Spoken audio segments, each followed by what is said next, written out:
Alonso's first top transfer target at Chelsea, revealed. Guardiola set to leave Man City. And new details have emerged about why it's happening now. Plus, is Arteta closing in on Newcastle's star man?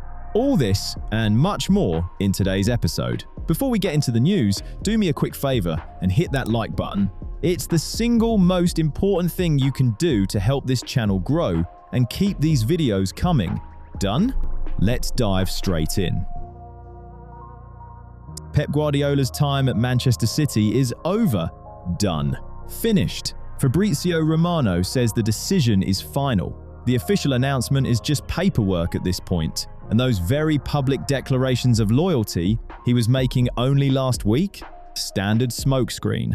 Classic Pep, buying himself time to quietly pack his bags. But here's the thing, this isn't about tactics, it's about lawyers. The 115 financial fair play charges investigation has entered its terminal phase, and Guardiola is far too protective of his personal brand to let it get dragged through whatever comes next. He's not sticking around to watch the autopsy on the financial machine he spent a decade operating. He's out. And who steps into the hot seat? Enzo Maresca, which has already sparked an almighty legal row. Chelsea's board are preparing to sue him, claiming he was secretly negotiating with Manchester while still on their payroll. The Blues are furious. Your manager sitting down with your direct rival while still cashing your checks. That's not just a conflict of interest, that's corporate betrayal with a bow on top.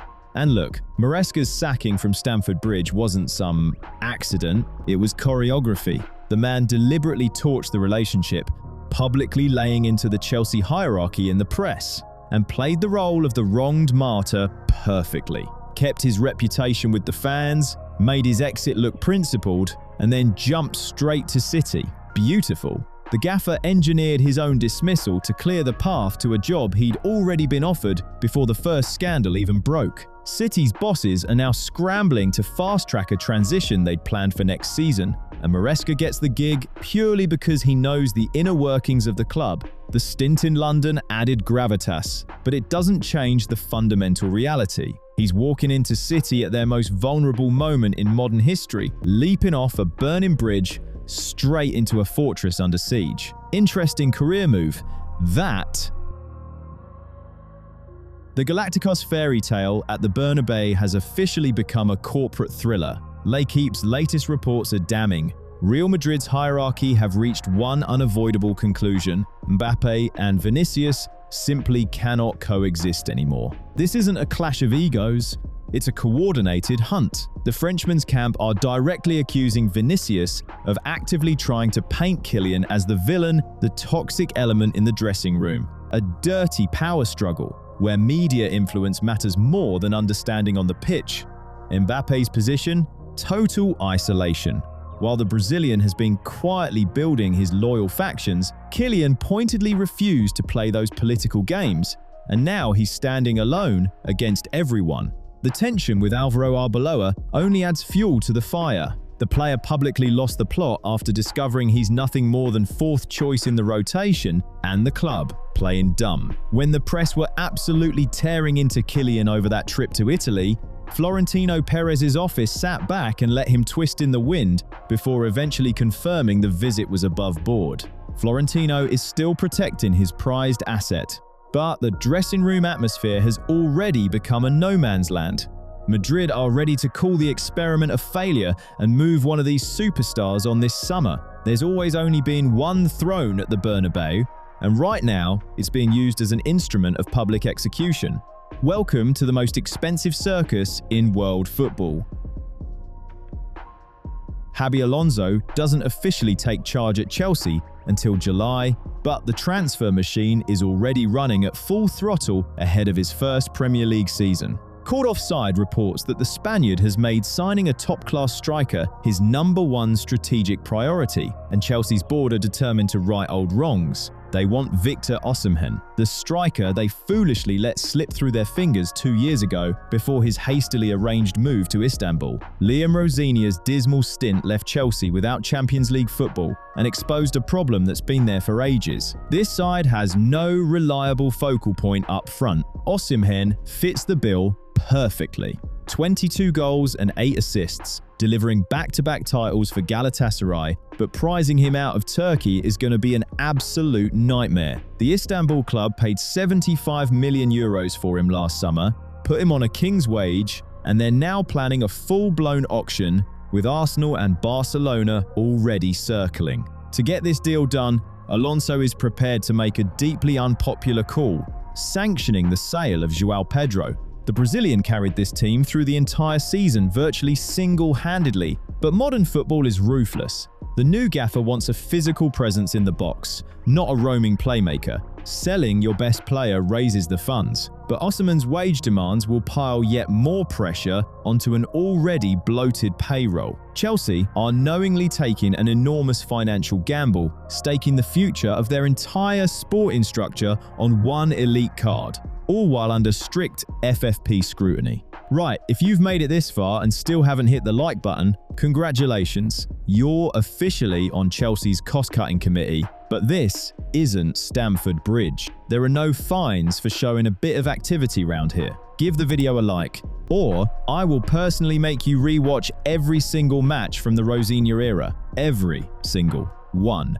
Chelsea are once again attempting to fix a broken attacking structure by throwing money at it. The only question now is whether Xabi Alonso's personal authority is enough to compensate for the deafening absence of the Champions League anthem echoing around Stamford Bridge.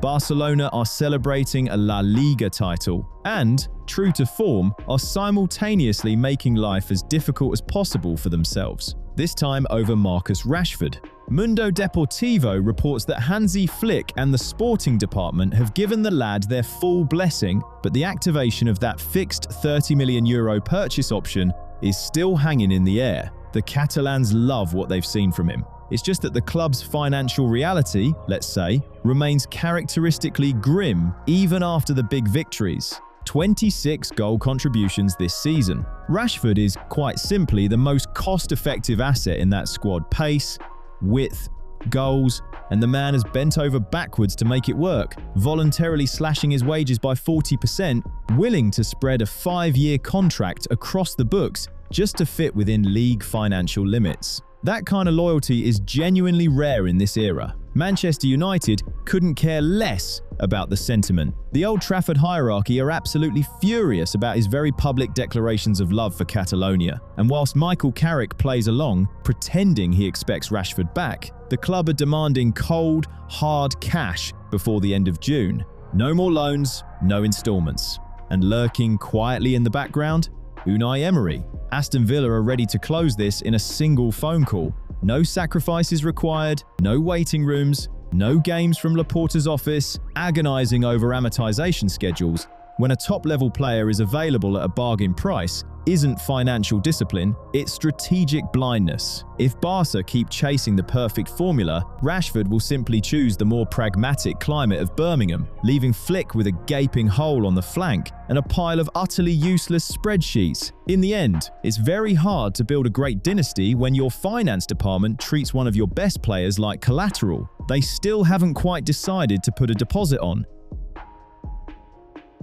The newly crowned champions of England want to brazenly poach the engine room from their direct rivals. Italian outlet Tutto Juve are claiming Mikel Arteta has made Sandro Tonali Arsenal's top transfer priority this summer, and the Italian midfielder himself is absolutely not opposed to leaving St James Park. The mechanics of the deal are brutally simple. The Premier League's financial regulations are suffocating Newcastle. The club desperately need player sales to balance the books, and Tonali is their most valuable, most sellable asset. Speaking of valuable assets, you lot are mine. But the numbers tell me half of you watch every single video without making it official with the channel. Let's not wait for YouTube's financial regulator to get involved. Hit subscribe and the bell right now so you never miss a drop. Right, back to business. The asking price is already on the table, £69 million. Newcastle's bosses are frantically telling the press they have no intention of selling. In reality, they're simply stoking the auction and hoping to drag a free-spending Manchester United into the bidding. For Arteta, this is pure tactical necessity. He wants this specific player, a snarling presence in central midfield, relentless intensity, genuine leadership. Arsenal's interest goes far deeper than anything being said publicly, and whilst Tonali himself hides behind the usual lines about rumours just reflecting his good form, the Arsenal hierarchy are already loading up the suitcases. Sporting director Andrea Berta will have absolutely no trouble funding this one. The only real complication, whether Berta can personally convince a player who's settled in the northeast and become a genuine cult figure on Tyneside. Then again, club loyalty tends to last precisely until the owners receive their first official warning from the financial regulator.